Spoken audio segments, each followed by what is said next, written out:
పశ్చిమ గోదావరి జిల్లా మొగల్తూరు గ్రామంలో నడివీధి ముత్యాలమ్మ అమ్మవారి విగ్రహ ప్రాణ ప్రతిష్ఠ మహోత్సవం అంగరంగ వైభవంగా జరిగింది.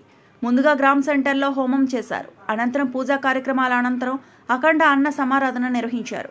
ఈ కార్యక్రమంలో సుమారు 10,000 మంది భక్తులు పాల్గొన్నారు. ఇటీవల ఆలయాన్ని గ్రామానికి చెందిన ఓ వ్యక్తి నిప్పు పెట్టి దగ్ధం చేశారు. దీంతో గ్రామస్తులంతా ఒకటే చందాలు వేసుకొని పునర్ప్రతిష్ఠ మహోత్సవాన్ని వేద పండితులు సమక్షంలో ఘనంగా నిర్వహించారు.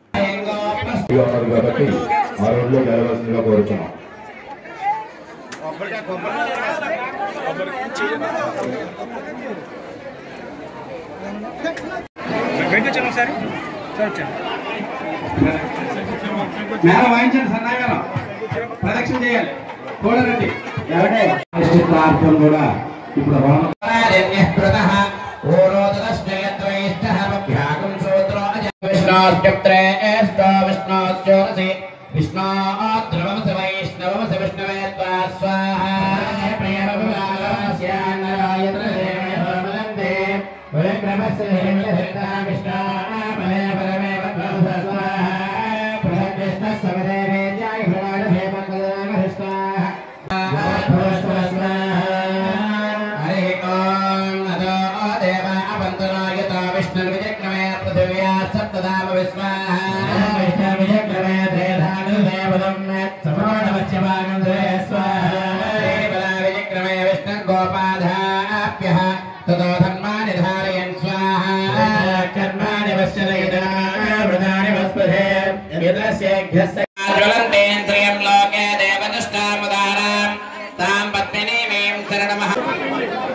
వేసుకుని మన దేవస్థానంలో వేసుకుని